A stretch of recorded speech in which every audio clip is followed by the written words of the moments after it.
revolution is televised.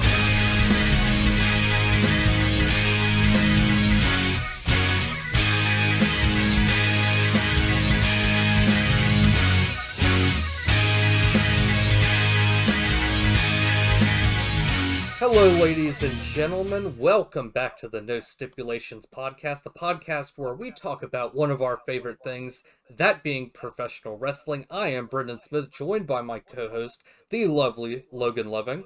And today... All right, man. All right. Here we go again. Valentine's Day was 2 months ago, Brendan. Well, I still, you Quit it should with the puns. love thy neighbor every day of the week. We don't live near each other. I mean, on the overlay we do. We're Yeah, right on the next to each overlay. other. The overlay is photos, Brendan. Anyways, Smackdown had its final show in Europe this week, and we are going to start with the 3/28 Smackdown, 28-3, very important holiday for us down here in Louisiana. Joke. Yep, absolutely. So we start off the show with Randy Orton coming down to the ring, along with Cody Rhodes and Drew McIntyre. So Cody kicks off the show addressing the people of London and his confrontation with John Cena next week. Randy's music hits. Cena sucks. That's right, they were chanting, "Let's go Cena, Cena sucks," and you love to see that those chants are coming back with this feud. Gives a little 2010s nostalgia. I wasn't watching wrestling in 2010, Brendan. True that. I didn't start watching till last year. Yeah, but... Last 2024 Royal Rumble, baby. I joined around the same time, but still... Rejoined. But Randy's music hits, and he gets all sentimental with Cody, talking about how proud he is, and how he's been carrying the WWE. He's been their quarterback, and that with Cena trying for 17, at some point Randy needs to go after 15. Mm-hmm. And so Drew's music hits. He ruins this moment.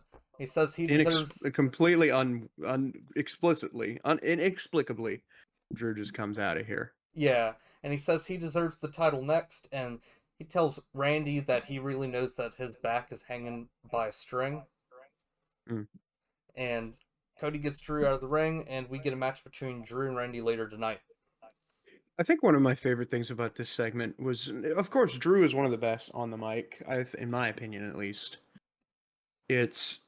He called Cody and Randy a couple of Nepo babies having a love fest in the ring. Oh, yeah. Yeah. That line from him.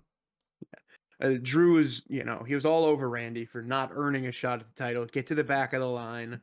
Then he turned to Cody. He said, "Everyone should have listened to me about John Cena. And the main event should have been me versus Cody. Or Cody Rhodes versus the UK's only world champion, Drew McIntyre." Which, I heard him say that. I was shocked to find out that that's is actually kind of true. Really?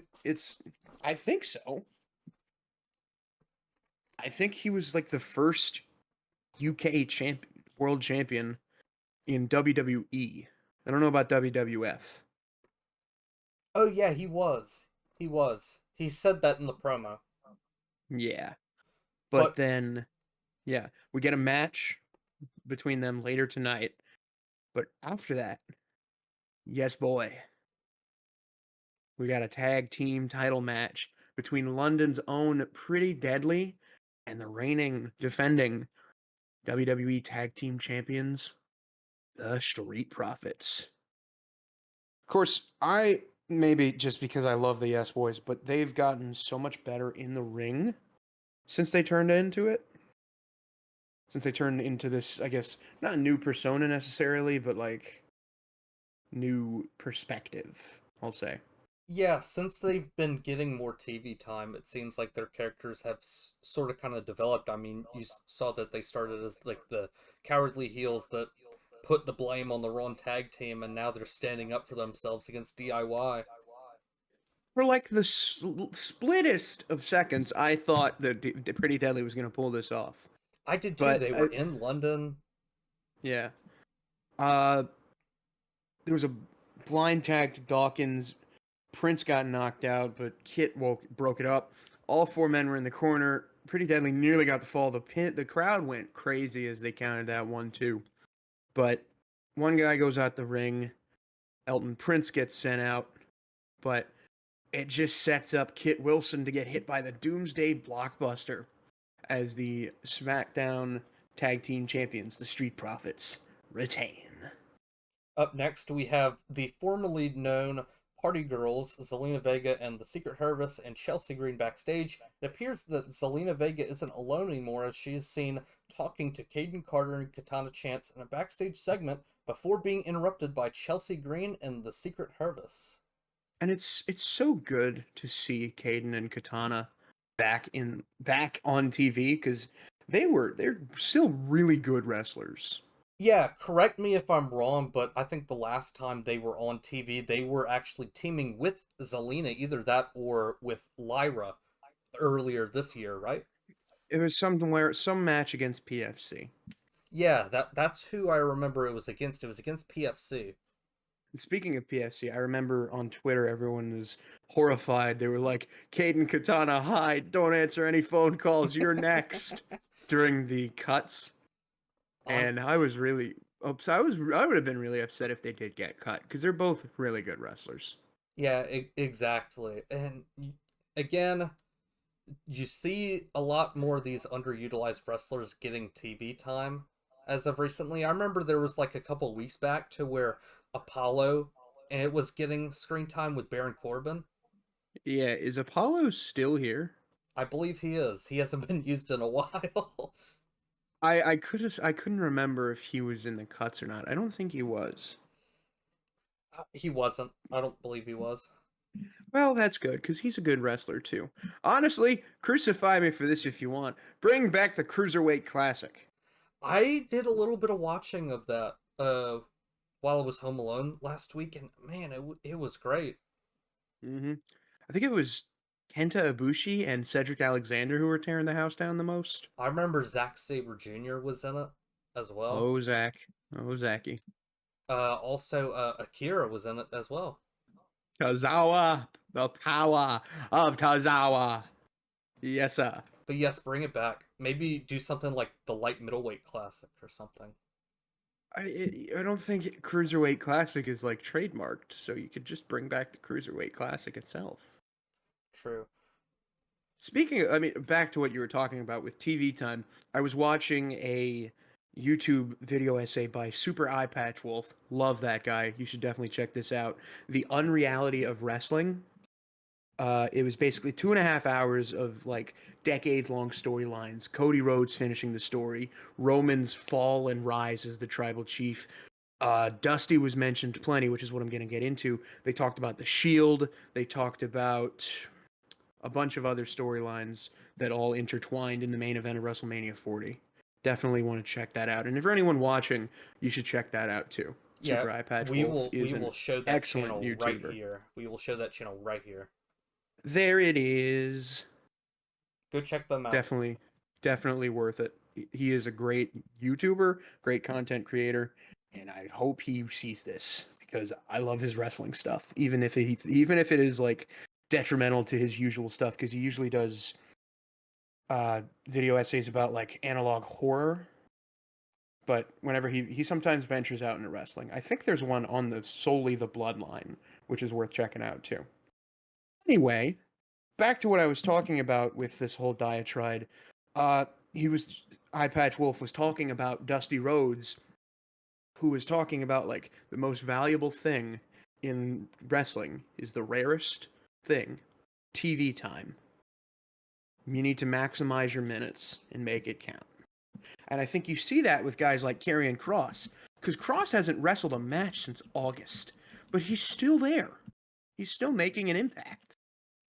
Yeah, I think WWE needs to move forward with more vignettes like we see later tonight. I don't know if more vignettes is the answer. I think we need more like actual action from the wrestlers. Because talking is all fun and good. But like, we're watching wrestling. Let's wrestle, huh? Yeah, I agree. That's the reason why a lot of people like AEW, because they more wrestle than they do talk. But God, how long was I just talking for? We get this match between the Caden and Katana versus the now officially dubbed Secret Hervis. They'd like on the graphic it said Secret Hervis, and I love that. I was surprised by how much chemistry Alba and Piper had in the ring together. But they ended up getting the win and attacked her after the match. Zelina runs out, gets no pop again from that horrible theme song. But yeah, that's that. Yeah, and up next we have a U.S. title match between Braun Strowman and LA Knight, and ultimately Jacob Fatu would interfere in the match, costing Braun Strowman after he was DQ'd in the number one contender match last week. Go figure. Huh? Yeah, we I, get I more Jacob and Braun. I do wonder if Jacob is going to be in the title picture at WrestleMania, because there's less than 3 weeks to go. I think it's actually 2 weeks tomorrow. 2 weeks tomorrow to the go home show of SmackDown. That would be interesting. But um Yeah, we'll discuss that after two more segments, I believe. something like that. Because we go backstage, Jimmy Uso was getting interviewed, and of course Miz and Mello come in, talk trash Jimmy and Jay in front of the oldest Uso, and the disrespect would end with Miz getting a match between him and Big Jim later tonight. And I've seen the discourse online. A lot of people want the Miz out of there. A lot of people want the Miz off TV in favor of younger talent. It's oh boy. I concur, but at the same time, if they really do not have anything cooked up for Mello right now, I guess the best thing would be a future match between him and Miz. I don't know. Don't hate me. I don't disagree with you, but I was kind of thinking this whether it's really Triple H fully in charge of this booking or if some of this is TKO. I don't think TKO takes over the booking. I think they're just the ownership group. I don't know. I'm not saying they're necessarily taking over the booking. I'm saying that they have like a little bit of influence. They're like, hey, the numbers are this. We want to see this because this is doing good. They might go to Triple H and say, "Hey, this right here, this star was featured in the highest rated segment of the show, so maybe book this guy a little more." But I mean, I don't know. They might get in his ear a little bit about who to put on the show, but even Netflix doesn't tell Triple H how to book. Yeah, I don't know. It's just a thought going on in my own head. But But uh, understandable. yeah. But we got Jacob, Solo, and Tonga next. Solo is backstage and he is mad at Jacob for being uh left out of the picture and being cost the US title match and not being told beforehand. Or excuse me. Solo is mad at Jacob for being out in the US title match by himself and not notifying him or Tama Tonga beforehand. There we go. I can read. But Jacob, being the alpha dog he is, says he doesn't need to, and he checks both of them about not being notified about being cost a chance at the US title a couple weeks ago. Yeah. Solo doesn't Was like it? Jacob's tone and advises him to lower it, and Jacob says that he can do whatever he wants, and Mm. Braun will be the last man standing, and he will bring the US title back to the family either with or without their help. And I think we're getting a last man standing match in Chicago. Yes, I believe we are. Braun's knees are so cooked, but this dude continues to put on for us, and I can't be more grateful for it. It's how he got over in like 2018, 2019. He's a crowd favorite, man. What, having busted knees? No, not having busted knees, but like run around wrecking shit. Right. And I remember, I think his last Monster Standing match against Bronson Reed was one of the more slept on matches of I 2024. think it was one of the best free TV matches that we had seen this year. Absolutely. Yeah. Because even when you like take out the factor of Seth coming in and costing Bronson the match, that was just pure wrestling at its heart. It's Because just of two yeah, big sweaty dudes throwing shit at each other. because of how they And booked Bronson this year, he's probably going to come back a bigger star. yeah, and I'm gonna get more into the injury updates at the end of the show because I did see a couple on Twitter. But after all that, we get Naomi, a package from her. She talks about everything she's done for Bianca, and she's like draped in all this like caution tape. And I don't think, as weird as some of her outfits are, Naomi usually hits on them.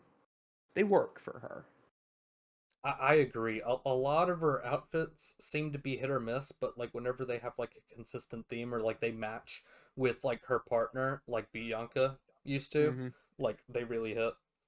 I remember I was watching the Scotland Go Home show at Smackdown before Clash at the Castle, and I had to explain to my family who doesn't watch wrestling why Naomi was dressed like a unicorn.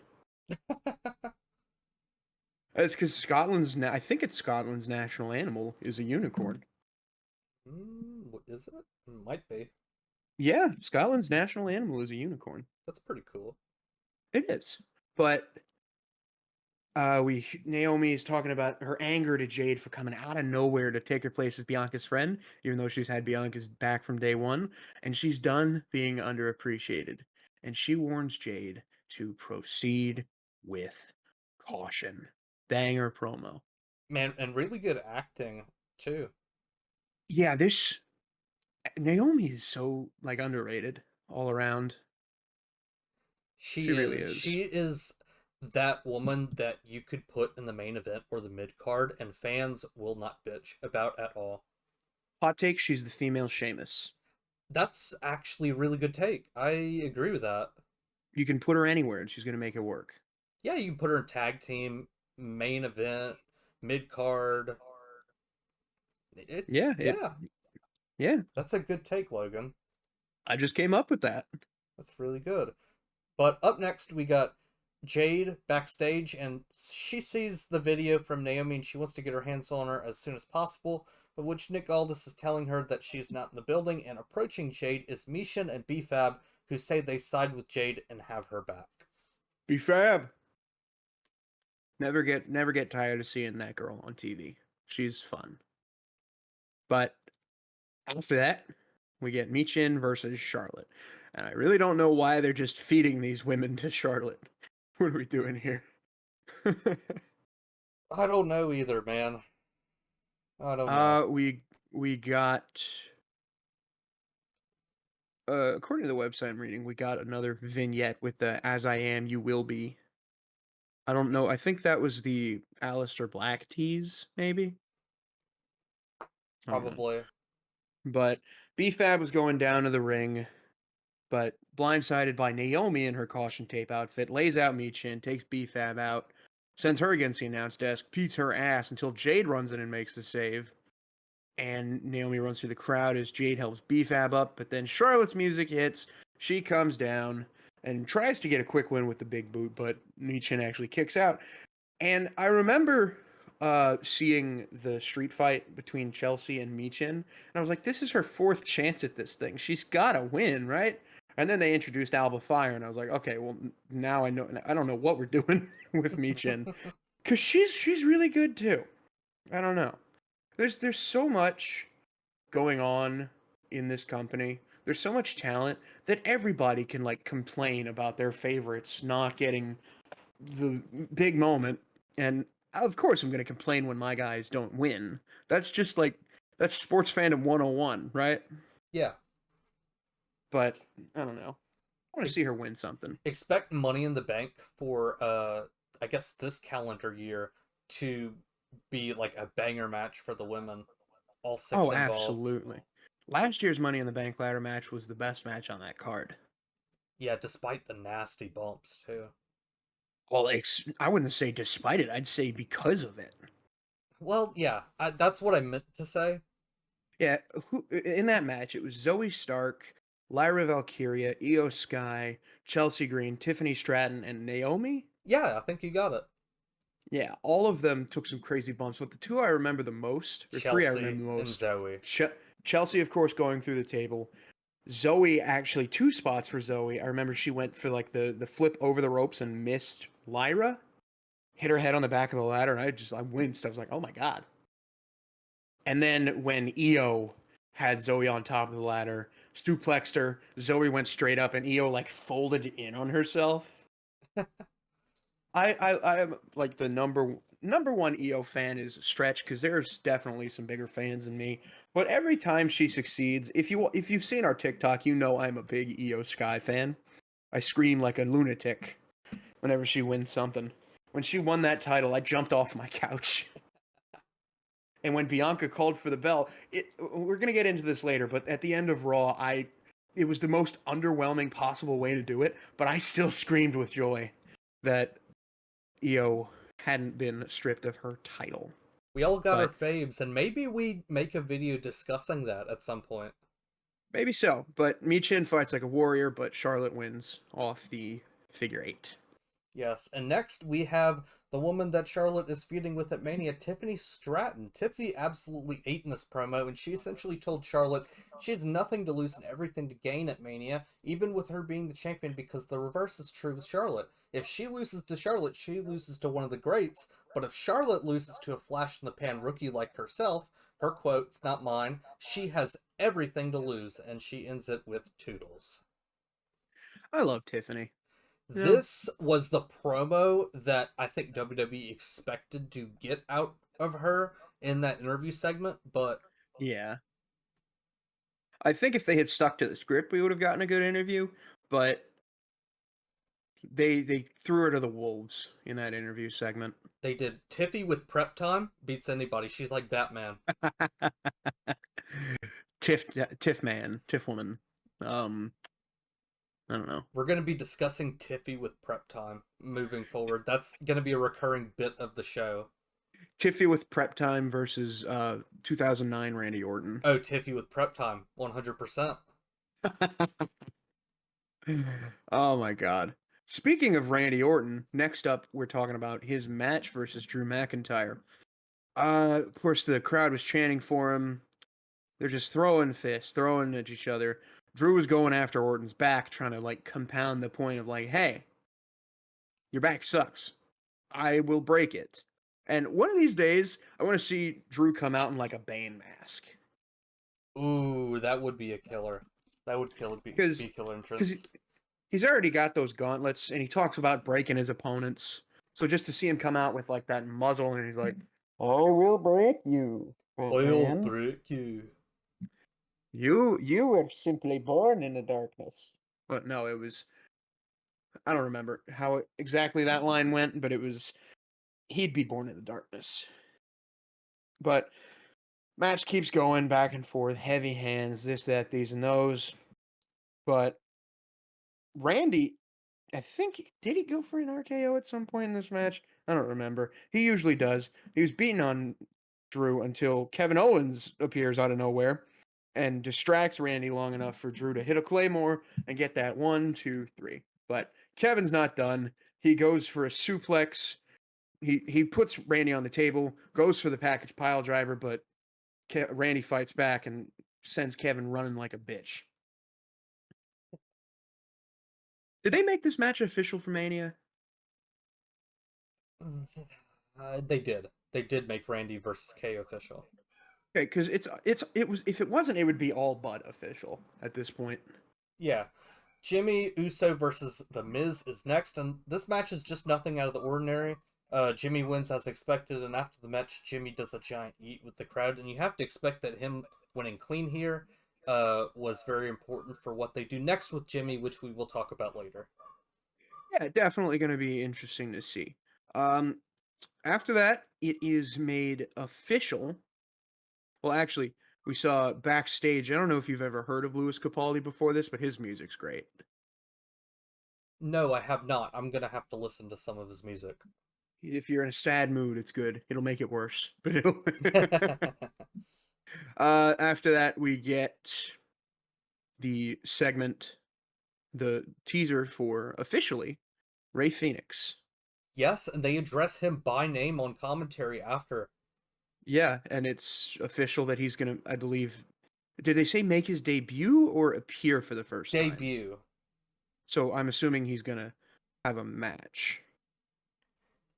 Maybe. Yes, and next we have Drew and Damien backstage in a fight, and this was a really funny segment because, well, not for this reason, but what happens after. Drew gets glass in his eye, and that was confirmed by him on his Twitter, and there was a funny transition into the next segment with CM Punk being trailed by security guards, walking past Drew McIntyre as he just looks at his pain and he smiles and walks away.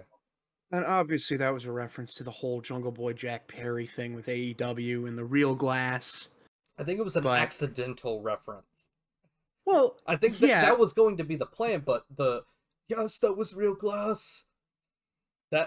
I mean, That was unintentional. him actually getting glass in his eye, I'm sure, was not on purpose. It was But just a I, very, very funny coincidence. well, that and even because it was real glass on a windshield that Perry was hitting, he's like, "That's real glass," and it's Punk walking past. I think it was an obvious like, "Hey, look at this! Remember that? Remember why he's actually in this damn company again?" Yeah.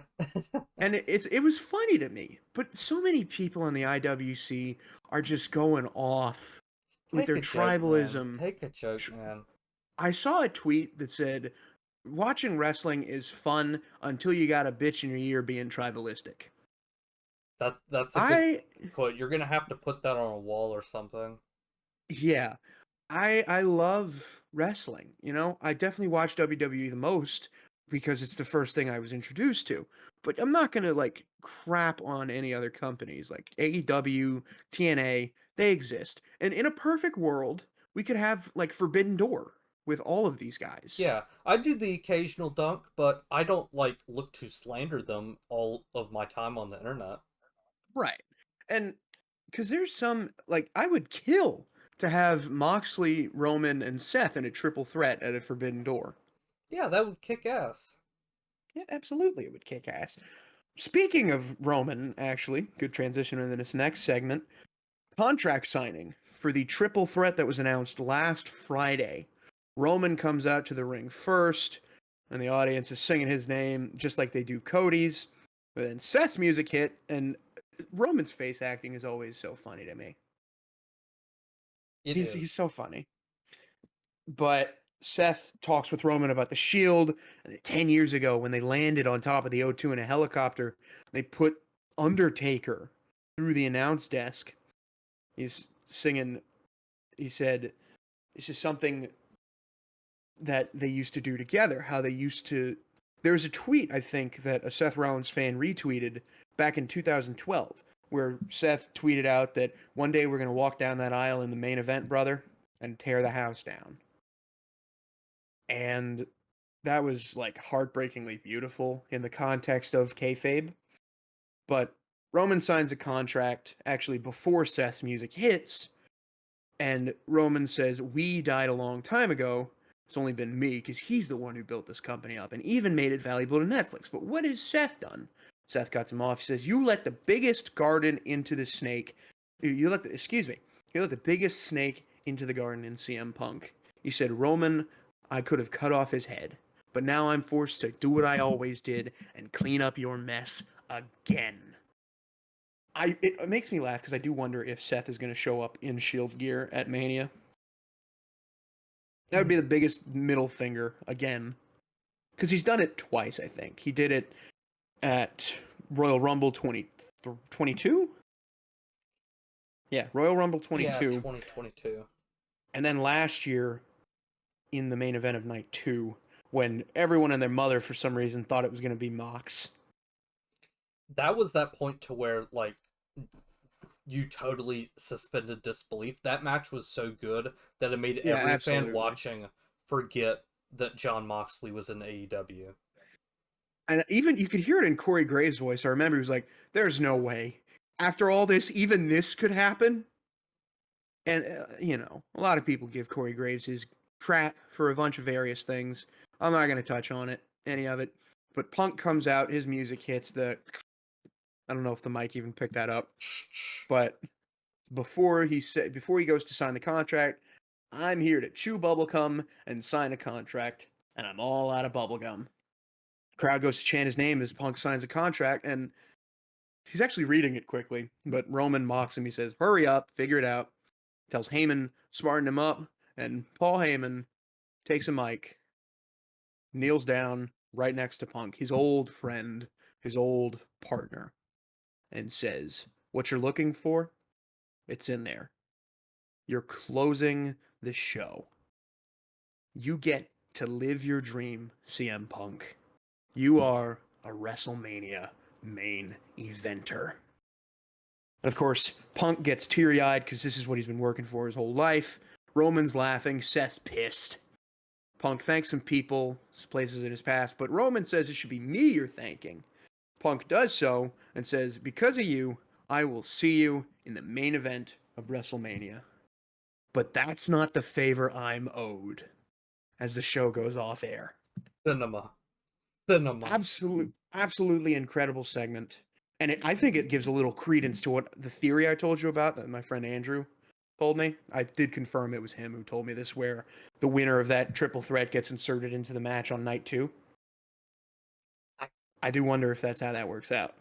I think that might get added onto the match, but that's not the favor. I think the favor is that Punk wants Heyman to walk out with him at Mania. It'd be so lame. I don't know. We'll see what happens. I personally think this is a chicken shit way to get the main event for Punk. I mean, after the segment, I can respectfully disagree with you, but there's a couple of reasons to say it. One, I wanted his first main event to be a championship match. 2, Bianca, Io, and Rhea deserve this. I don't think I went on this diatribe on Twitter, but I was definitely texting someone about this. I was saying, like, Roman shows up, twice a month? And of course, he has health complications. I'm not going to dog on him for that. Seth is, I'm not going to say he's past his prime, but he's to the point where being an everyday wrestler is going to get harder and harder. Punk hasn't wrestled a match since The Chamber, I think. No, that's not true. He wrestled in Madison Square Garden. What the hell am I talking about? Immediately invalidated my argument. But no, the women deserve it. They do. I agree with you, but also you have to look at the name power with the people in the match. Name power this, name power that. Whatever. I don't care. Agree to disagree. If I were booking this show, I'd have Io, Rhea, and Bianca in the main event of night 1. But that's SmackDown. And on we go to the same exact place in London in the O2 Arena. March 31st, Monday Night Raw. John Cena's music hits. He has the "Last Time Is Now" rally towel. He gets in the ring, and the crowd's, of course, singing, "John Cena sucks." And that's one of the things I like about London crowds compared to their, not so much distaste for certain wrestlers as much as their bias to, you know what I want to say here. But Cena goes in the ring, looks around, sneering at the crowd. He lifts the mic, but before he can even get a word out, the thing everyone's been wanting to happen happens. Wrestling has more than one royal family. And Cody's music hits. He makes his way down to the ring in his suit and tie. Crowd was singing Cody Rhodes all over again. Cena goes after Cody, lifts the mic, but Cody cuts him off. Says, "I listened to you talk for 2 weeks. I'm going to do your job for you." Cena says he's going to cook him. He says, Cena's going to cook me and end me. Or, I don't know. Cody says, "Where are you going to start? Because there's so much to make fun of." "Yeah, I have a lisp. Stardust." Something about that. Stardust chant actually picks up, so that was fun. Cody says, you got to be bothered that you're going to be fighting Stardust in your final WrestleMania match. What else are you going to go at? I got an arm tattoo, but the arm tattoo is on my neck. Crowd was singing Cody's theme again. Cody says, yeah, look at the red hot crowd. Cody says, I got booed in a company I created, but I knew you wouldn't bite on any of that. So Cody says he's struggling with the idea that Superman is really dead.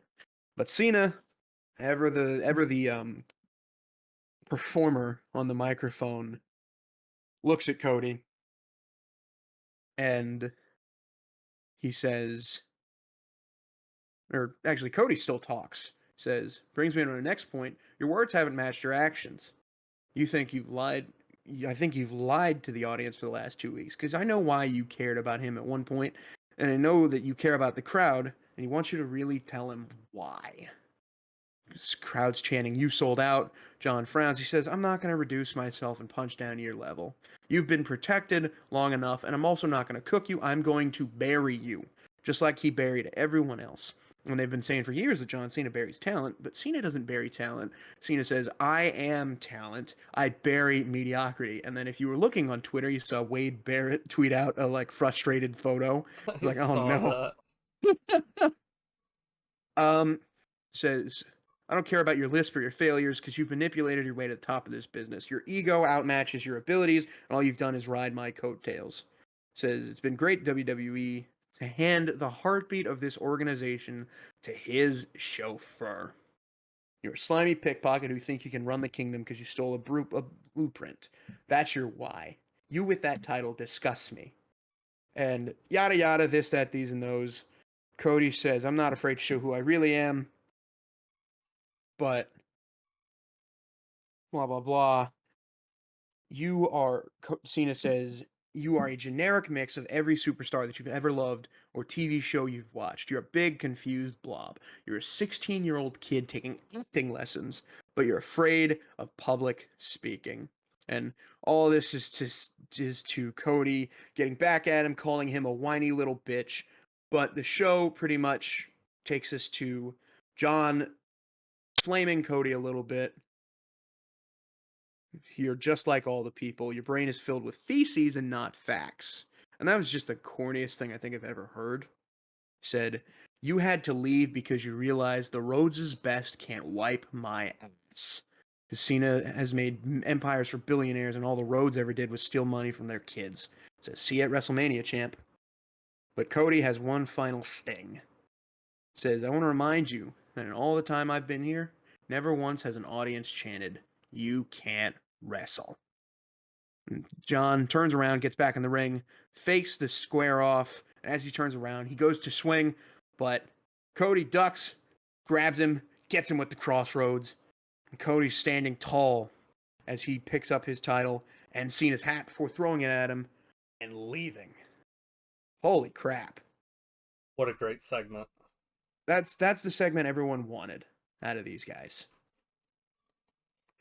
Yes, and after that, we have a little bit of surprise for the London faithful in attendance tonight. We have the New Day going down the reed, but that's not the surprise tonight because Pierce says the New Day will have a challenge tonight as they are taking on the returning New Catch Republic.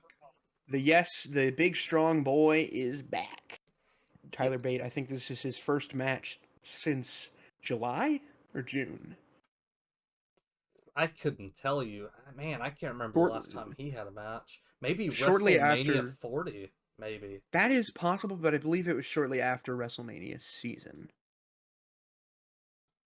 But yeah, the New Day, they win, and Xavier blew his nose on both of the men outside the ring. Yeah, I was shocked to see that I don't think any of the London boys actually won a match during this two show thing. I don't think they did. I think you're right. And I mean, technically Drew won, but he's not from London. Yeah, he's a UK guy, which it might have been is they went 1 of 3, just like Clash of the Castle. Oh my goodness. But Kathy interviews the New Day after the match, and then the Viking Raiders meet the New Day on the ramp. Yeah, there you go. We also have Jimmy backstage with Jay uh, right before the start of Jimmy's match with Gunther, and Jay says he would feel a lot better if he was ringside, but Jimmy wants to prove himself tonight and show how Gunther's beatable and how Jay's going to do the same thing at Mania. And Jay says, I hear you, but just be careful. And before getting to the next segment, I was reading something on Twitter just now, and I remembered that they are now inducting matches into the Hall of Fame. Iconic moments. And the first one is Bret Hart versus Stone Cold Steve Austin, the famous double turn. It's probably one of the better WrestleMania matches out there, not to mention that, but it's such a great example to young bookers on how to perform a double turn and to set up great storytelling. Yeah, exactly. It is just it's vintage wrestling, and it's of course it comes with maybe the greatest technical wrestler ever in Bret Hart, and maybe the most popular wrestler ever in Stone Cold. And it's Bret Hart's third time now being in the Hall of Fame. He had it for his solo career, he had it for the Hart Foundation, and now he has it with this match. And it's every bit of it's deserved, Absolutely. especially after all the nonsense that Bret went through with Vince. Man, Vince put Bret through hell. He has every right to be as bitter as he wants. His Yeah, Vince screwed his father's promotion. He essentially killed his brother, and he screwed him out of the world title and humiliated him on live TV in front of his home country. and people wonder why Bret left. Yeah, Like, I mean, his contract was expiring anyway, but he drew, I think, right after that, right after he actually spat on Vince, he drew to the hard cam, WCW. yeah, and he went there as the hottest commodity wrestling's ever had. WCW fumbled his push, not to mention that, but big ass old man Bill Goldberg Goldberg. ended his He wasn't even career. old at that point. He was Oldberg. He was always Oldberg. Okay. Anyway, after that match, we get Jimmy versus Gunther, and Jimmy was putting up a pretty good fight the whole time. He went for the splash, Gunther got the knees up, and chop fest at first, but Gunther is suplexing, kicking, all this power bomb. Gunther covers for the count, then he pulls Jimmy up before the 3 count. He's talking crap to Jimmy the whole time. He kicks him in the face before he hits another lariat on him, and he goes for the pin again, but he pulls up the shoulder again. Crowd is chanting yeet, but Gunther applies the sleeper hold and just chokes the life out of Jimmy. And Gunther gets the win. Puts the title on his waist, chokes out Jimmy again, but then Jay runs in. Action spills out, but even after commercial break, Jay was helping his brother up, but then Gunther ran out before the commercial break, right? Yeah, he ran out after the commercial break. And then when we come back, Jay's helping Jimmy up. Gunther gets him again, and he throws Jay into the ring steps, and eventually he zip ties him to the ropes and puts it around. He zip ties Jay's wrist to the ropes, and he grabs Jimmy, throws him into the barricade. Gunther kicks Jay again and grabs the championship and nails Jimmy in the face with it. And Jimmy got a perfect blade on this because he was bleeding bad. He was bleeding from the face. Like, that was perfect. And this, I think, would have been like a vintage Jim Ross call.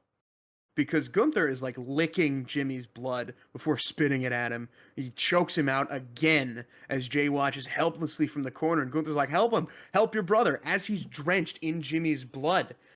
And eventually, Jay's holding on to Jimmy. He even calls him his real name, John. It's like, John, come on, man. As he reaches out to his brother, but Gunther just chokes him out more. And this whole time, all I could imagine was Jim Ross calling Gunther, you son of a bitch. But eventually, Gunther, like, this was like prime heel stuff. This was evil heel stuff because Gunther is covered in Jimmy's blood, drenched in red, as he holds the title up, and Jay can only hold his brother's limp hand. crap. Insane heat. You love to see it. Yeah, and honestly, I think this match did nothing for Jay. All it made was make Gunther look more badass. I think it upped the stakes of the world title match. I don't disagree with you on that, but also I feel like maybe because I paid too much attention to wrestling, but I remember at Halloween Havoc, it was a tables and ladders and scares match between Oba Femi and Tony D'Angelo. This was like the rematch after Oba lost the North American title. Tony broke free of the zip tie and speared Oba through the ropes. Jay watches helplessly, like not pathetically, but like weakly pulling away from the zip ties to try to help his brother who's bleeding and getting choked near to death during this segment. I don't think it helped Jay. I think what's going to happen after is going to help Jay. But that segment did everything for Gunther.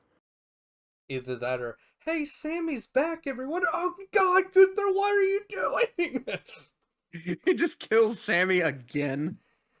Like, you thought you could take my Intercontinental title? Powerbomb onto the apron.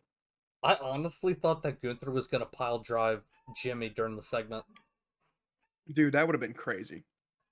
I honestly think they should have done it because if there's anybody that is safe enough to give you a pile driver, I think it's Gunther. Well, that hasn't already given a pile driver, I guess. I've never seen him do one. I'm sure he could work it out. But I feel like choking Jimmy out while he bleeds from the forehead is enough. Yeah, I feel like he's a very safe worker. Definitely. And I just want to reiterate just how good Jimmy's blade job was. Because he had that good. He hit something good because his face was covered in blood. But it didn't look like an unhealthy amount. And I'm sure if we ever get popular enough, people are going to go back into these and dig up like, oh, you guys talk about AEW's blood, but WWE's bleeding. And it's like, look, the blood here matters. It The just blood means more. is It's like the SEC. It just means more. all right. But sometimes AEW's blood is great. Sometimes the gruesomeness is great. But what they did with putting the spike through Jon Moxley, that was insane. That was unnecessary. That was just gore for the sake of gore. Anyway, the Judgment Day, we go backstage, seems that Finn and Dom have made up. Finn's all smiles. They go out for their match tonight because they have a match against Braun and Penta, but Carlito is actually sent running after them by Raquel. And Raquel's like, what are you looking at? Go out there. And I don't know. It's fun. But yeah, after that segment, you had the tag match between Finn and Dom versus Penta and Braun Breaker, and the match would end with Braun accidentally spearing Penta, giving the Judgment Day the win.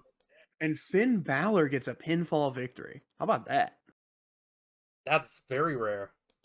That is Finn Balor getting a win in this economy. But yeah, Finn was cheesing. He was excited about this. He was happy. After that, we go backstage. We got Chad Gable with general manager Adam Pearce. Gable's putting over El Grande Americano, but Pearce says, you're still sick. Chad gives him another doctor's note, and he says, that's a shame, because next week Raw is in Minneapolis, your hometown. Gable's like, but no, I'll be okay by then, but... Excuse me. He says, your health is of the utmost importance, and you know what the American people really want? El Grande Americano. Angry, Chad walks away and stops just before the Alpha Academy, calls them clowns, Otis an idiot before walking out. And this part really got me excited because Maxine is talking to Pierce about Otis and Tozawa getting their tag match, getting them set up in the tag division, but that wasn't it. Excuse me. Maxine wants to discuss more opportunities in the women's division because she's been talking with Natalya. And Maxine Graps are incoming. Oh, baby. I can't wait. You love to see it. Her and B-Fab might be my two favorite up and coming in the women's division. I say up and coming literally because like they are like not even scratched the surface of their wrestling careers. Yeah, But but I'm next excited. next we have Kathy Kelly interviewing Braun Breaker in a backstage interview, and it's interrupted by Penta, and he is very pissed off at Braun Breaker. Yeah. We're he's there whether it's a stipulation match or not, we're getting Braun and Penta at WrestleMania, and there definitely could be other guys involved. Oh god, how did I end up with this segment? AJ Styles calls out Logan Paul. He's in the ring. He says, "You have something to say. Come out here and say it." Logan's getting booed down to the ring. Forgives him. Logan forgives AJ for what he did at MSG. AJ forgives him too and relates to him as a girl dad. He says, "I forgive you for being the biggest douche to walk into WWE." And he tries to say something. The crowd interrupts him and eventually says this to, "Don't let your mouth write a check that your ass can't cash." Logan runs out of the ring. He says, "I don't fight for free." That's the end of that segment.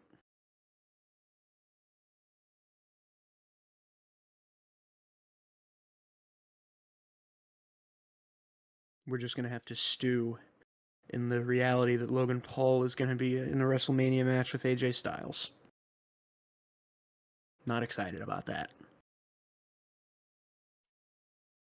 Whatever. Jackie Redmond interviewing Lyra backstage says something to the effect of, "Hey, what's your focus with the IC title?"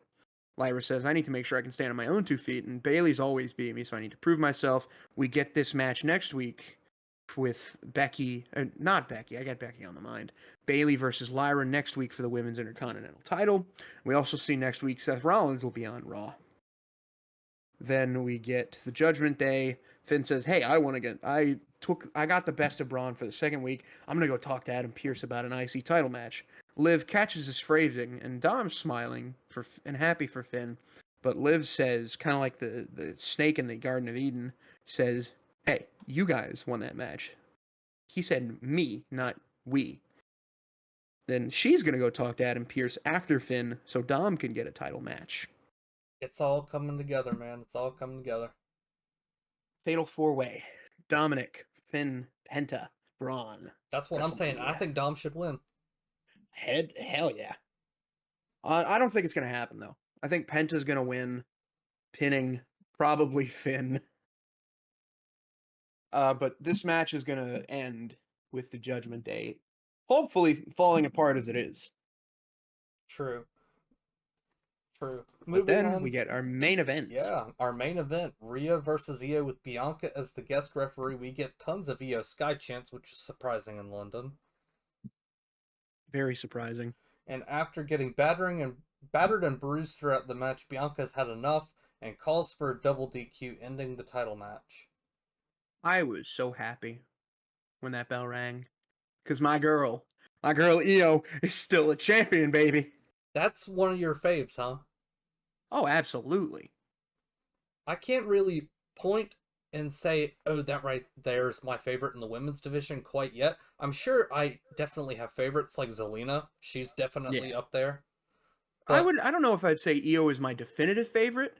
I love all the women's wrestlers. I love most of the wrestlers. But Io, I think, is one of the more fun to watch. yeah, I would agree with you. Honestly, all three women in this match are some of my favorites. Io, Bianca, Rhea. I love them.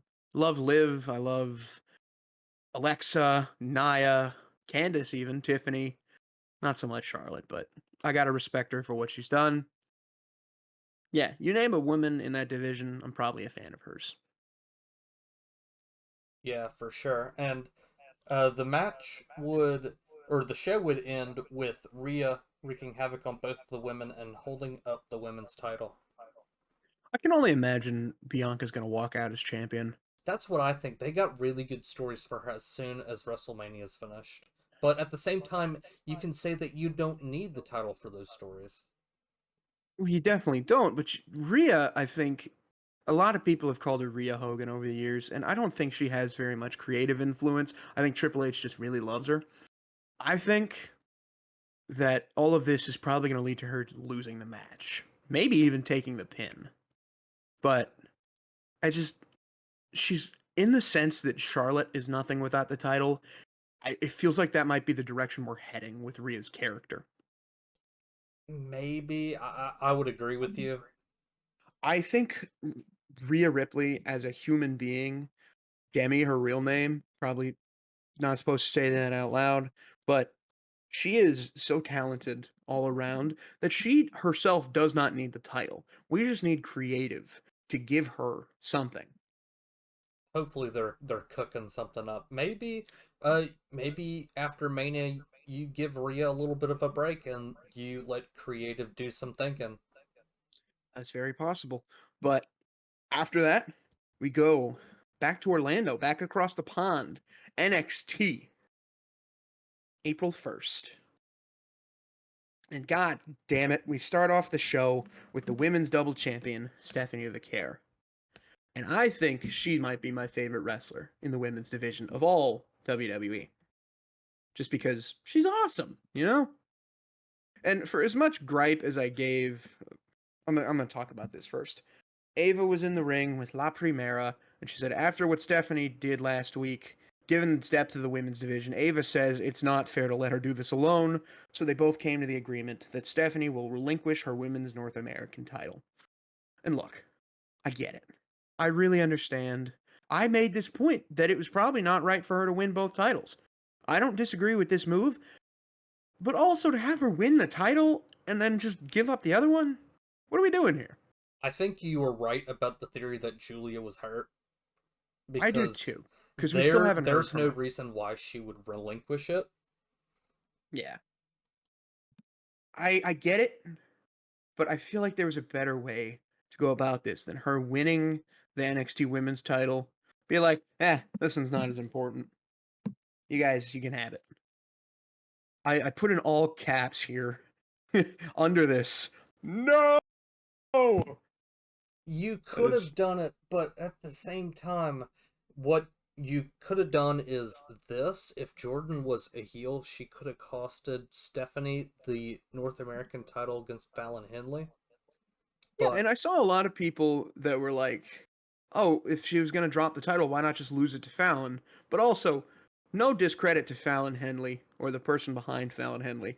After Stephanie beat Julia and Jada Parker, losing to Fallon Henley, her character is not there yet. Even after Stephanie was injured, battered, and bruised, Stephanie Vicaire, like in kayfabe, is still like that girl. But I don't know. There's going to be a tournament to determine the competitors to find a new North American champ at Stand and Deliver, and that tournament starts tonight. It's going to be a 6-woman ladder match, just like the inaugural title match last year. I think it was at not Roadblock, one of the other pay-per-views. This one was in Las Vegas. I can't remember. Battleground? Maybe it had like similar graphics to Battleground. It was in like that UFC like yeah, performance thing.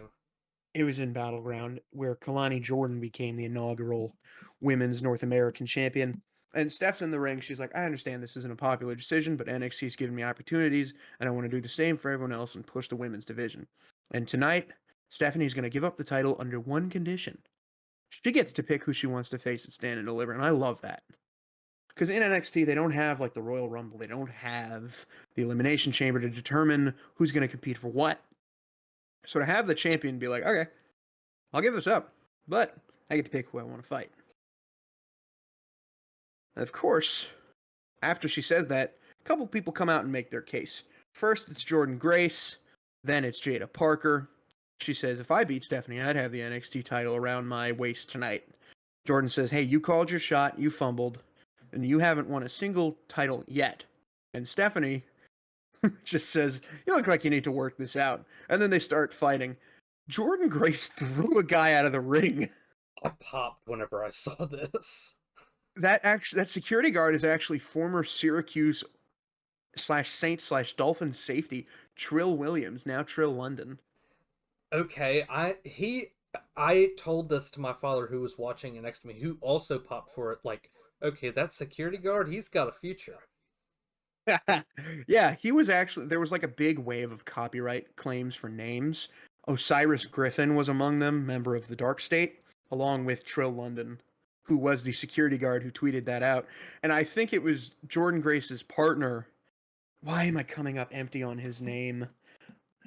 He's a wrestler in another promotion. Let me see. I think it's Jonathan Gresham. They actually married in 2020.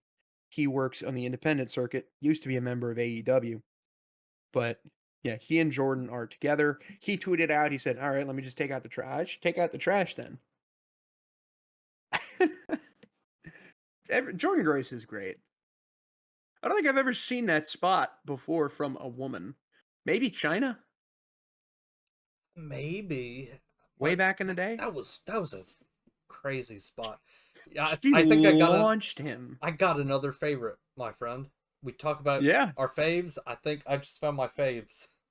Yeah, especially her like interactions, not just in matches. Not only is she a juggernaut, as is the nickname, but she's just so fun. Everything about her is great. I remember I screamed so loud my mic cut out when she came in the Royal Rumble, especially after she lied to us about not being there. That was hilarious. The crowd reaction was so deserved when her music hit. But yeah, But we love Jordan Grace. yeah, absolutely. Next we have a Twitter video from Trick Williams, and Trick says Oba doesn't respect him, and then uh an Oba interview in the parking lot that Trick is going to find out the hard way that you do not call out the ruler. Yep. Then we go to the women's locker room where everyone was watching that segment where Stephanie gave up her North American title. Fallon Henley says, "I'm qualifying and getting my title back." Lola says, "No one wants you as champ again." And Cora Jade says that Lola Vice wouldn't know what to do with it other than shake her ass. And I just put simply here, chaos ensues. That line's crazy, bro. It's so fun. I don't know. NXT is so messy in like all the right ways. It's like a high school drama. No, it really is. It's high school to NXT's like professional league or WWE's pro league. Absolutely insane. But next segment we have Zarya versus Lash Legend in a North American title match qualifier. It is an absolute power on power match, and you put down here on this note, I want a Yes, last chance qualifier for this match so both women can be in the ladder match. absolutely. Both of them deserve to be in it. Lash Legend has been underused, I believe, since she had that match on NXT for the women's tag titles, which is another reason they need to bring back the NXT women's tag titles. But go on, Brendan. But Zarya overpowers Lash early, but it's going back and forth basically the whole match. Suplexes, kicks, chops, heavy strikes all around from the two powerhouses, and Lash hits the backbreaker and goes for the powerbomb, but a big hurricanrana and then a pump kick and a German from Zarya flips the script. Dodges and counters a chokeslam from Lash and a kick out. Zarya counters the Lash extension, but Lash counters the F5. But then a bit of a spear. Zarya gets Lash up and hits the F5 for the win and to qualify for Stand and Deliver. Yes, I meant to put Big Spear. Yeah, Zarya's got the best F5 in the game. And she does it backwards because she's Australian. I told you about that, right? Yeah, you told me about that because water goes down the drain the opposite direction. I don't know if that's why she does it like that, but from that one guy who did the F5 famously, she does it the other way, I think. Because she does it on her right, and that guy did it to his left, I think. Maybe I'm remembering wrong. I don't know. Either way, we go backstage to the locker room. Inamura and Josh Briggs watch the match, and Inamura says, "Stand and Deliver is my dream." But Wes and TNT, I'm going to keep calling them that, Tyson and Tyreek, tell Inamura, "Lower your expectations." And Wes says, "Take it from someone who's been there and broken his back in the ring. That it's not everything." Inamura says, "You have no honor, but tonight you'll fight with honor." Wes agrees, and he scurries off to find Ava to make that match happen. Yes, and next segment we have Kalani Jordan. Kalani says history will repeat itself in Vegas when she reclaims her NXT North American title. Roxanne claps and walks in and says it's perfect so she can become the first person to hold every women's NXT title. Kalani says over her dead body, we will be getting Roxanne versus Kalani later tonight. And then the segment that a lot of people liked and a lot of people laughed at, the D'Angelo family. Luca Crucifino giving us the rundown on everybody in the dark state, as they were requested to find information last week. Dion Lennox came into the NXT as a bookworm, had some matches last year, but he fooled everyone, and he's a linebacker. He was a linebacker for Oregon State. Hothead with a short temper. Osiris Griffin, former Syracuse ACC All-American, former Saints practice squad player, as I've mentioned several times. He also, I believe they said, broke his own quarterback's legs in practice. And then Rizzo starts talking about the other guys. Cutler James, big-time wrestler out of Duke, an academic All-American, and a Spartan. He ran Spartan races running through the mud.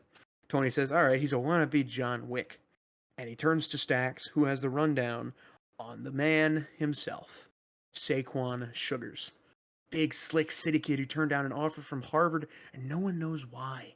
Stax says for some reason, people kept following him. He's a smooth talker who gets people on his side, dips, leaves them, and moves on. And Stax says, we gotta go after him. Tony interjects, but Stax keeps talking, but then Tony says, you need to trust me, because the last time you had a plan, it failed. And Stax still trusts Tony, but Tony's gonna review the intel, and tells them to keep their phones on. Yes, and the next segment, we have Hank and Tank. They're wearing cut-off tops, just like the team right next to them. Pretty deadly. Yes, boy! They are backstage with former NXT and NXT UK champs. They tell them, be the team. You can't just say, honk honk, you need to feel it. No quarter catch crew, they walk in and they talk shit. Hank and Tank, they take off the tops and walk out of frame for their match with Tavion. Tavion, excuse me. Yes. Tavion Heights and Miles Bourne. I don't know why I put an M. It's Tavion. Oh, my bad. No, that's my bad too. But then we go to a promo for the culling. Izzy Dame says we are 4 equal lengths of the same chair.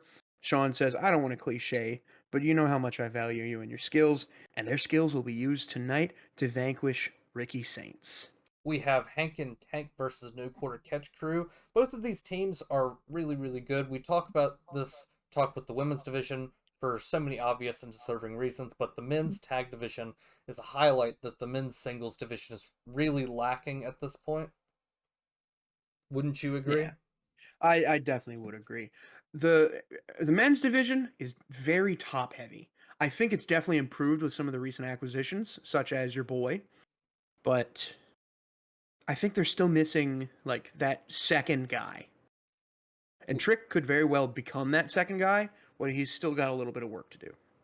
Agreed. Continuing the match, Hank and Tank, they look really athletic throughout this whole match. They give us a yes boy and went for pretty deadly smooth, but Miles drop kicks Hank, and no quarter catch crew gets the win. I was really guessing that he drop kicked Hank, but rather than Tank, I really still don't know which one is which. After that, we get Trick Williams walking out to the ring. He says, I called you out, but I haven't heard from you since. He says, I'm the man in NXT, and has been since I decided to be my own man. He's fought for this, sacrificed for this, lost a brother for this. And Javon's music hits, walks out, trying to get at Trick. He's like, hey, what happened last week? And Trick says, hey, man, that's collateral damage. It's stand and deliver season. It's time for the grown folks to keep talking. Javon says, I finally realized that I understand Trick now. This time last year, you were in the same spot as Javon is right now. You want to be the number one, but he doesn't need to break out of someone's shadow for that spot. Trick says Javon is in Trick's shadow right now that he can't relate. What does he know about being the A champion? He says he's one of one. Believe that. Javon says, Trick, you don't know who the hell you are right now. That's not Trick Williams. That's Carmelo Hayes. And for the uninformed, also known as Brendan, Carmelo Hayes was Trick's friend who turned on him at Vengeance Day last year. Oh, I knew that.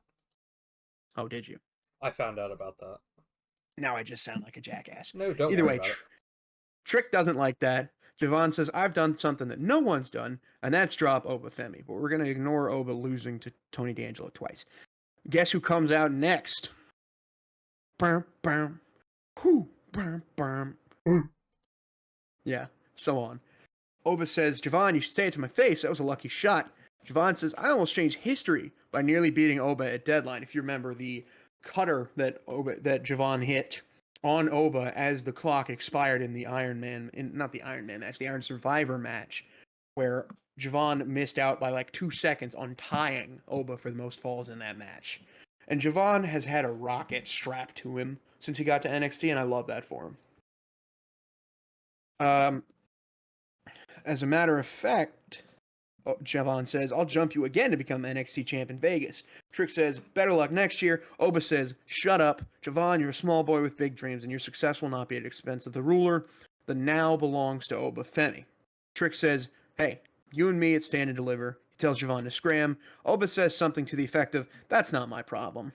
Ava comes out and gives us the announcement for the triple threat between the three men at Stand and Deliver. And God almighty, I can't wait. That's going to be a great match. I can't wait either. Yeah, absolutely. Trick drops Javon, Oba drops Trick. Dark State is here again. They beat the hell out of Javon and Oba.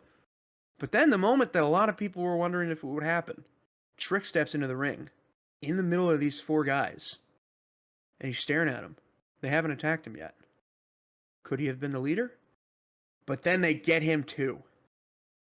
No one's safe. And I like that. They don't have a leader. They're just four lunatics. Yeah. But that was such a segment, man. That was a good segment. It almost takes up a whole page of these notes. And I could have definitely written more. Next, we have some backstage segments. Andre Chase suffered cracked ribs in his match. There's no timetable for his return. Doc asks if he has a ride home, of which Uriah Connors and Cale Dixon have him. Andre says maybe they're not so bad. Andre's wheeled into backstage and chaos is ensuing, so he says to back it up. Jada and Jordan are still fighting. And later, Hank and Tank are talking to Fraxium. Nathan says they kind of suck. I love that. Because that's not exactly what he said, but that's what he meant. Axiom says he wishes they had a friendship like Hank and Tank, of which Nathan gets kind of offended. Swipe right from Evolve, talk backstage. Nathan says they don't back down from a challenge, and Axiom visibly rolled his eyes under the mask. Yeah, it's a lot of people, namely people involved with the Halo show, were like, he can't act with the helmet on. Yes, he can. You can act with your face covered. You just need to be good at it. And Axiom is one of those guys who's good at acting with a mask on his face. Because I could feel the eye roll. I could see it in his face, even though I couldn't see his face. I think we're getting that match. Fraxium versus Swipe Right. I don't remember if it was confirmed, but they definitely talked about it. After that, we get the second ladder match qualifier. We get Roxanne Perez versus Kalani Jordan. And it's an early display of athleticism from both of them. It's good to see Roxanne again. I think this is the first time since Chamber that she's been on TV. It might be. Kalani actually at one point went for the eyes, but Roxanne beat her to the punch when the ref was fixing the apron. Roxanne did that like double stomp down on Kalani's arm on the turnbuckle. You remember that? Yeah, that was crazy. I liked that. Vicious. Kalani kept trying the roll up, but Roxanne kicked her shoulder first into the turnbuckle, and she kept going back to the well with the elbow. Kalani was controlling it during that picture-in-picture break and nearly got the win as we came back from it. And this is another match where I'd love both women to be in the ladder match. Honestly, let's have a 20-women battle royale for the title. I'd be happy with that. Not a bad idea. That's what they did in, I believe, 04 on Smackdown. I can't remember what title it was for. I think it was for some title, but they had a battle royal to determine who would win the title. Honestly, I just want every woman in NXT to get their time. They all deserve to be like featured regularly. But Roxy slapped Kalani, but then Kalani started swinging. Roxanne went for the pop rocks, but a series of counters actually leads to Kalani Jordan hitting her split-legged moonsault to pin Roxanne to qualify in a major upset.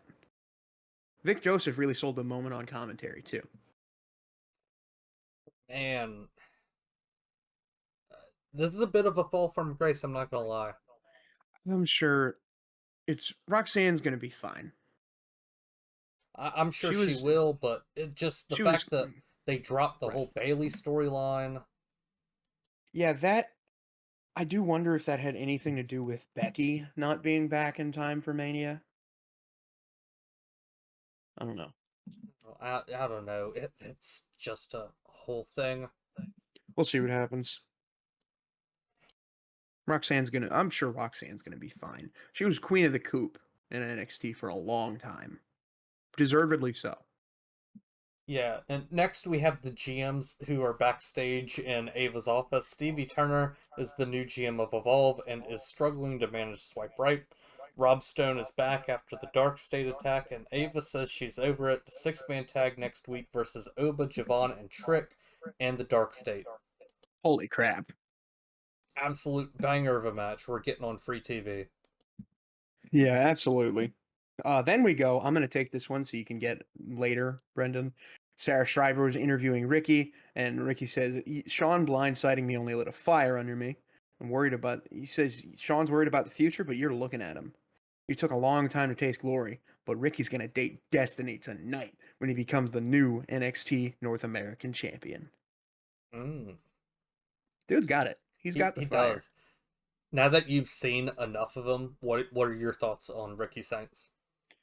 I remember I saw him late in the match. He was strutting on the barricade. I'm like, dude's just Michael Jackson in NXT. I don't think that's a bad comparison, honestly. He's the swaggy guy. He's young. He's hip. He's good with the ladies. He's like that. But moving on backstage, we have Zarya who wants Soul with her at Stand and Deliver. Kalani says she came in and beat one of the best champions in NXT. Kalani says she's calling her shot, but Soul says it's either her or Zarya leaving with the title. Zarya asks what she meant by that, and Soul says she has her qualifier next week. Soul says Kalani is not driving a wedge between Zaruka, and Zarya really likes that name. Yeah, it's it's the classic. Actually, I think it's not even WWE's original thing. I think it was coming from like the shippers on the internet. Oh, really? That's that's their ship name. Uh, either way, it's a good team name. After that, we get a Dark State video. Cutler James says no one knows how the Dark State's going to move. Dion Lennox says no one's safe. And Shaquan Sugars says, real simple. 4 men, 1 goal. We about to take off next week. Speaking of taking off, Brendan, your time has come. Take it away. My time is now indeed. Ricky Saints versus Shawn Spears for the NXT North American Championship. Give me all that energy you got in you. Alright, Ricky charges, but Shawn ducks out of the ring. Ricky takes flight and hell breaks loose immediately. Ricky was whooping ass and chopping dudes. He was looking to break Ethan Page's record for shortest time between debut and a title. Ricky is high stepping on the barricade. He's strutting with the ladies. He's flirting. He's kissing ladies. He's kissing babies. I'm this close to hopping on. Oh, this is your notes. Yeah, I wrote this. I'm this close to hopping on the Ricky train. But I read whatever's on the Google Doc. Spears takes control during the picture-in-picture commercial break. He almost whips Ricky into the stairs, but Ricky jumps him and launches at Spears, only to catch a super kick to the chops and get thrown onto the top of the steps. Shawn attacking the back the whole match, just like with Tony.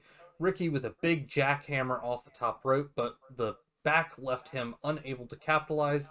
Ricky did hit a spine buster in this match.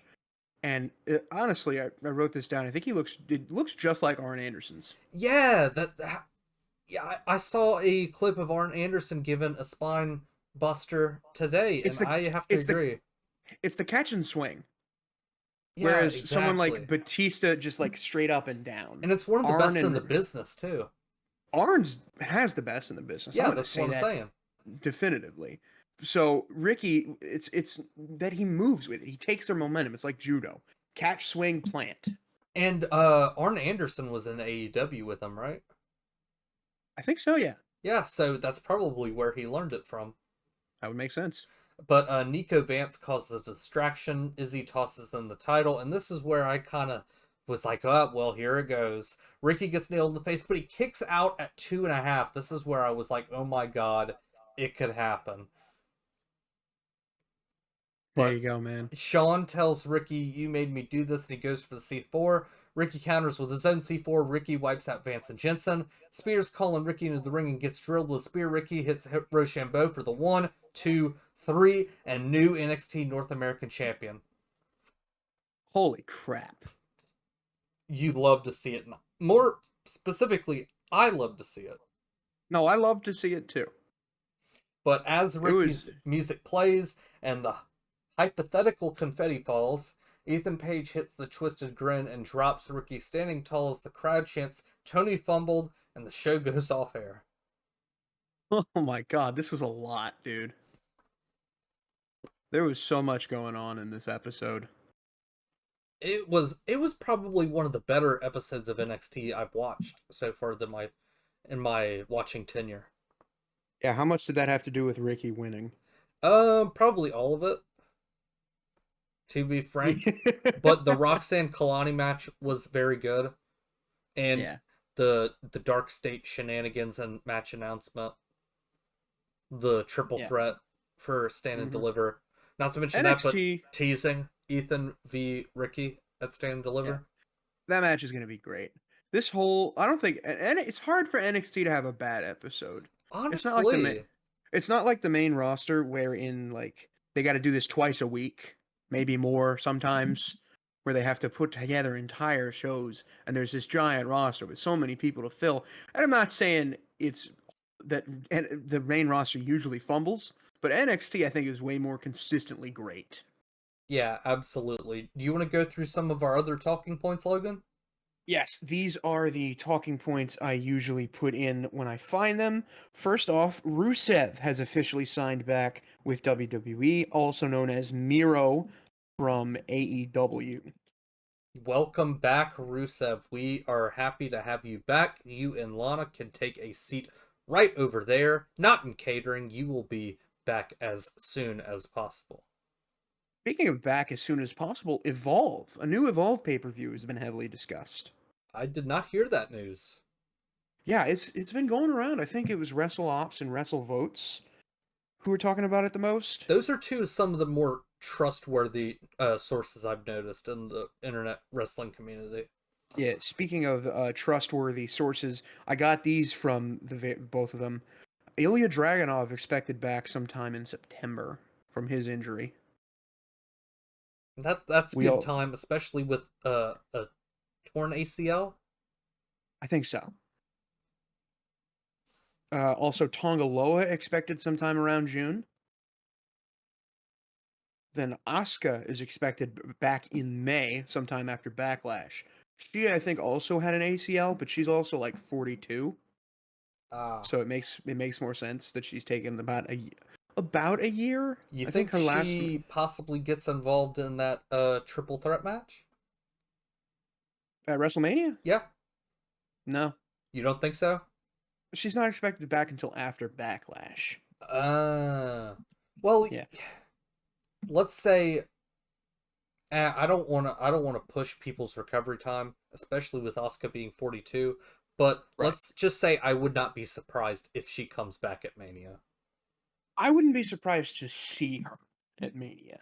That's what I mean to say. Make an appearance. Yeah. Also, someone coming back, we talked about him a little earlier in the episode, Bronson Reed expected back in the summer. And he's expected to get a huge push once he does come back. I love it. I became a Bronson Reed believer during the time he was being pushed as that mega monster. Yeah, absolutely. I was skeptical about the whole big Bronson Reed thing because he's only 6 feet tall. He is a big man. He's a big fella. But his feud with Braun Strowman really elevated him. And dude, to think that this all started with writing Seth Rollins off of TV. Right. Because when he started crushing Seth and he crushed R-Truth and probably another security guard, dude, when he comes back, I'm Generational excited. run he was on at that point. Yeah. And then this has happened to him more than once. Last year at Elimination Chamber, he was expected to have a match with Seth, but he had his baby. And Seth was also dealing with his nagging knee injury. So that kind of stunted him. I think he had COVID at one point before that. And then last year, just when he was getting a major push, he joins War Games and actually breaks his ankle during that match and is out for longer when he hit that tsunami off the top rope that I genuinely think would have killed Roman. It probably would have. I mean, it shattered his ankle. I don't think Roman would have fared much better going through a table. And we're excited. We're excited for the big boy to come back. Definitely big fans of his. And my last talking point is that Mariah May's contract with AEW is expected to be up this summer. And I do believe that there's been discussion going around that she really wants to be in WWE. I don't know for sure if that's true, but there are photos of her at WrestleMania 38. And some people have said, I don't know if these are reputable sources, but some people have said that she used AEW as a launch pad, kind of to get herself to WWE. I would be very excited to see her in WWE. I'm not Because too her feud. familiar with her game. I know that she's got that amazing rivalry with Tony Storm. Yes, absolutely. You should definitely look into that because that was the women's feud of the year But in all of you wrestling. think that she would be a really, really good signing for WWE? Absolutely. She's talented in the ring, on the mic. She's about everything you want out of a wrestler. And I think she could be big. But I Man, also it, I also say again? man, could you imagine the women's division? Dude, I'm excited. Bro, we The women's eating division, good. This is Triple H and Shawn Michaels buffet, man. look, I'm going to say this. If next year there isn't a women's main event in WrestleMania, that's a problem. We're gonna get that women's main event. We're gonna get it with Jade and Bianca. It's a problem now that they don't have this match. I think they're deserving of night one of Mania 41. But if in New Orleans they don't have a women's main event, hell, give a main event night too. I love Roman Reigns. I really appreciate Joe Anoa'i and everything he's done for the company. But he doesn't need 10 WrestleMania main events when 5 or 6 of them have sucked. Like Yeah, 3 of them were with Brock Lesnar. We don't need that. It's don't worry, buddy. You're he gonna get your wish next year. I better. Not to sound like a whiny brat, but I better. You want to close out the show? Well, before I have an aneurysm / heart attack, sure. Thank you everyone for tuning in to this episode of No Stipulations. We hope we haven't turned you away with our commentary. We hope to see you next week when we release another episode and even more content that we're working on, such as the best PLE in each state series we have on TikTok. How's that coming along, Brendan? It's doing good. I actually watched No Mercy 2002 a bit today, which is Arkansas's one and only PLE. But it's a very slow watch because I'm gonna keep it a buck with you. No Mercy 2002 isn't very good. Wow. Okay. Dissing the entire state of Arkansas with that one. That being said, everybody, thank you for tuning in to this episode of the No Stipulations podcast. I'm Logan. That's Brendan. We'll see you next week.